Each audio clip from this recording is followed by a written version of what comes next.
नमस्कार दोस्तों, एक बार फिर से स्वागत है आपका अपने यूट्यूब चैनल फ्री स्टडी पर।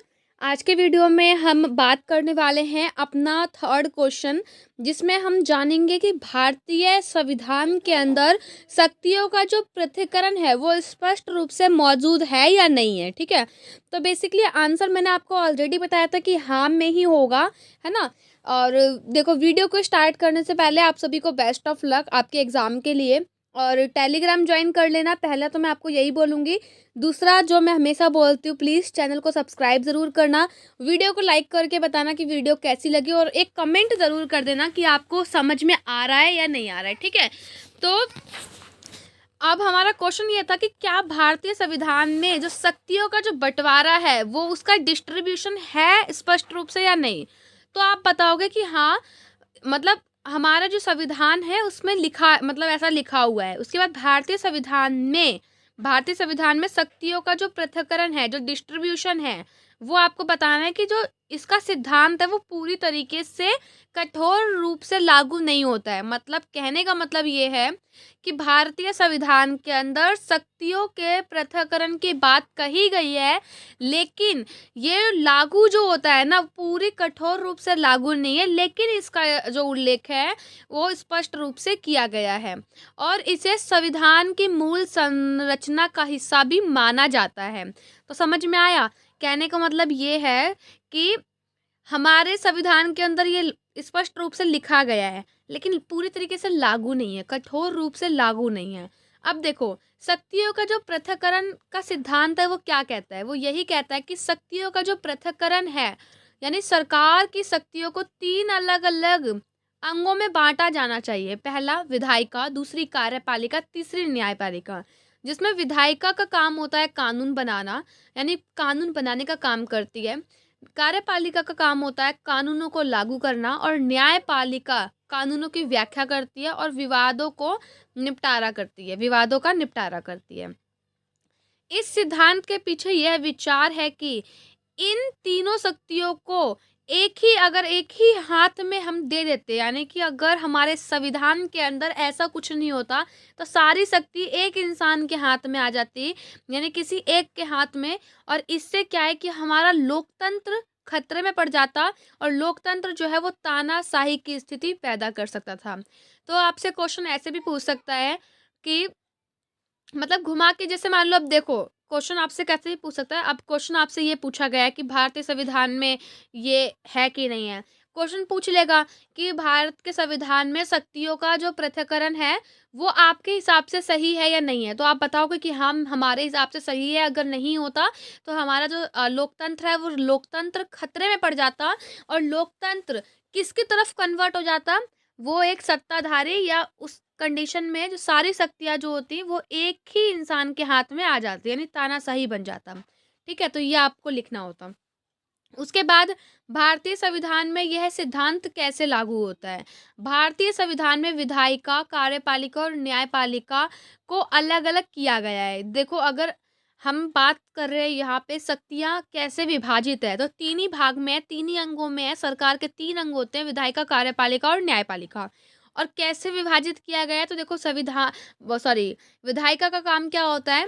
कानून बनाना। कार्यपालिका का कानून को लागू करना, और न्यायपालिका का होता है कि कानून की व्याख्या करना और विवादों को निपटाना। ठीक है, अब जो ये सिद्धांत है वो कैसे हम मान सकते हैं, कैसे लागू होता है। तो विधायिका के अंदर आप कौन कौन है? संसद है, और राज्य के लिए विधानमंडल है। जैसे संसद होती है एक देश के लिए, वैसी हर एक राज्य के लिए विधानमंडल होती है। कार्यपालिका की बात करें तो राष्ट्रपति है, प्रधानमंत्री है और मंत्रिपरिषद है। न्यायपालिका की बात करें तो उसके अंदर सर्वोच्च न्यायालय, उच्च न्यायालय है। लेकिन भारतीय संविधान में शक्तियों का पूर्ण पृथक्करण नहीं है। ठीक, तो मैं आपको यहाँ पे यही समझाने की कोशिश कर रही हूँ कि भारत का संविधान है उसके अंदर शक्तियों का बंटवारा तो लिखा हुआ है कि हाँ, शक्तियों का बंटवारा है, लेकिन पूरी तरीके से अलग-अलग नहीं है। हालाँकि मतलब खाली बँटवारा हो रखा है। अगर पूर्ण की बात करें ना, कि पूर्ण पृथक्करण, तो आप लिखोगे नहीं, पूरा तरीके से डिस्ट्रीब्यूशन नहीं हो रखा। क्यों? क्योंकि देखो, राष्ट्रपति जो है आप देखोगे राष्ट्रपति जो है वो विधायिका के अंदर भी है और कार्यपालिका के अंदर भी है। विधायिका के अंदर कैसे संसद कैसे बनती है? संसद 3 चीज़ों से मिलकर बनती है, राष्ट्रपति, लोकसभा और राज्यसभा। तो राष्ट्रपति का अगर हस्तक्षेप देखोगे या राष्ट्रपति की आप वो देखोगे, तो राष्ट्रपति जो है वो विधायिका में भी शामिल है और कार्यपालिका में भी शामिल है। तो कैसे शक्तियाँ अलग हुई? यानी कि उसका दोनों जगह उनका जो है हस्तक्षेप दोनों जगह है, ठीक है? उसके बाद है मंत्रिपरिषद। मंत्रिपरिषद भी अगर आप देखोगे तो मंत्रिपरिषद कार्यपालिका में भी देख रहे हो और मंत्रिपरिषद जो है वो हमारे विधायिका में भी है। क्यों? क्योंकि संसद के अंदर कौन बैठता है? मंत्रिपरिषद बैठता है।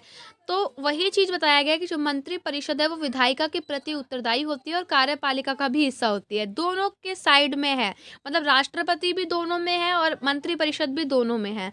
तो इस तरीके से हम कह सकते हैं कि हमारे संविधान के अंदर रिटन फॉर्म में लिखा हुआ है कि शक्तियाँ सबके पास अलग अलग हैं, लेकिन अगर हम बात करें पूरी तरीके से तो पूरी तरीके से शक्तियाँ अलग अलग नहीं हैं। अब देखो कि भारतीय संविधान के अंदर हम कैसे कह सकते हैं, मतलब कि जो पूर्ण पृथक्करण है शक्तियों का, जो पूरी तरीके से जो डिस्ट्रीब्यूशन है वो क्यों पॉसिबल नहीं है? क्यों? क्योंकि हमारे भारत के अंदर संसदीय प्रणाली है और संसदीय प्रणाली में क्या होता है कि कार्यपालिका विधायिका के प्रति उत्तरदायी होती है, ठीक है? पहला पॉइंट ये है। दूसरा है कि लोकतांत्रिक आवश्यकता, क्योंकि हमारे देश में लोकतंत्र शासन प्रणाली है, जिसमें लोकतंत्र में क्या है कि कार्यपालिका और विधायिका के बीच में संबंध रहेगा। अगर इन दोनों के बीच में आपस में संबंध टूट जाएगा तो फिर हमारे देश में कुछ काम नहीं हो सकता सही तरीके से, विकास का या कोई भी काम वो सही तरीके से नहीं हो सकता। क्यों? क्योंकि विधायिका कानून बना रही है, ठीक है, और कार्यपालिका उसे लागू कर रही है और कार्यपालिका जो है वो विधायिका के प्रति उत्तरदायी होती है। मतलब कोई कानून सही से लागू हो रहा है या नहीं हो रहा है तो वो कौन बताता है? कार्यपालिका। किसको बताती है? विधायिका को। तो अगर कार्यपालिका विधायिका को बताएगी नहीं, विधायिका उससे पूछेगी नहीं, यानी दोनों के बीच में अगर रिलेशन नहीं रहेगा तो फिर उस कानून का कोई मतलब नहीं। तो इसीलिए हम कह सकते हैं कि भारत के संविधान में शक्तियों के बंटवारे की बात लिखी गई है, लेकिन पूरी तरीके से ये चीज़ हमारे संविधान मतलब हमारे देश में लागू नहीं होती। क्यों? क्योंकि हमारे भारतीय संविधान में या भारत के अंदर हमने संसद प्रणाली को अपना रखा है और साथ ही लोकतांत्रिक शासन प्रणाली को अपना रखा है, जिसमें कार्यपालिका और विधायिका के बीच में तालमेल होना, संबंध होना ज़रूरी है। उसके बाद है शक्तियों का पृथक्करण का महत्व।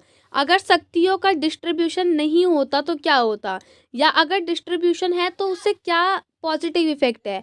तो पहला है कि शक्तियाँ अगर अलग अलग हो रखी है, अलग अलग हाथों में है, अलग अलग डिपार्टमेंट में है, तो पहला फ़ायदा ये है कि तानाशाही नहीं है हमारे देश में, तानाशाही को रोकती है। दूसरा है संतुलन और निरोध, यानी बैलेंस रहता है आपस में, और सरकार के बीच में, सरकार के अंगों के बीच में निरोध की स्थापना करता है। उसके बाद है न्याय सुनिश्चित करना। यह न्याय सुनिश्चित करने में मदद करता है। क्यों? क्योंकि शक्तियाँ अलग अलग हाथ में है, क्योंकि न्याय का काम किसके हाथ में है? न्यायपालिका के हाथ में है। लेकिन अगर तीनों काम किसी एक हाथ में होता तो फिर न्याय वहाँ पे सही तरीके से नहीं होता। फिर निष्कर्ष में आपको वही बताना है, फिर आपको निष्कर्ष में यही बताना है कि भारतीय संविधान में शक्तियों का जो पृथक्करण का सिद्धांत है वो पूरी तरीके से कठोर रूप से लागू नहीं होता है, लेकिन इसका उल्लेख स्पष्ट रूप से किया गया है। यानी कि वही जो मैंने आपको ऊपर ऑलरेडी बताया है कि जो डिस्ट्रीब्यूशन है पावर्स का वो पूरी तरीके से लागू नहीं है, लेकिन हम अगर आपसे क्वेश्चन पूछा है कि हमारे संविधान के अंदर रिटर्न फॉर्म में है या नहीं है, तो संविधान के अंदर क्लियरली लिखा हुआ है लेकिन लागू नहीं होता है। इसे संविधान की मूल संरचना का हिस्सा माना जाता है और यह सिद्धांत भारतीय लोकतंत्र को मजबूत बनाने में महत्वपूर्ण भूमिका निभाता है। ठीक है, तो आशा करती हूँ आपको क्वेश्चन समझ में आया होगा। नेक्स्ट क्वेश्चन जो अपना रहेगा वो रहेगा भारतीय संविधान में स्वतंत्रता के विभिन्न रूप क्या हैं, चर्चा करनी है। अब स्वतंत्रता कई टाइप की होती है, जैसे कि अभिव्यक्ति की स्वतंत्रता है ना, कहीं व्यापार की स्वतंत्रता। तो वीडियो आपको कैसी लगी कमेंट करके ज़रूर बताना। मिलते हैं नेक्स्ट वीडियो में अपने अगले क्वेश्चन के साथ। तब तक के लिए जय हिंद, जय भारत।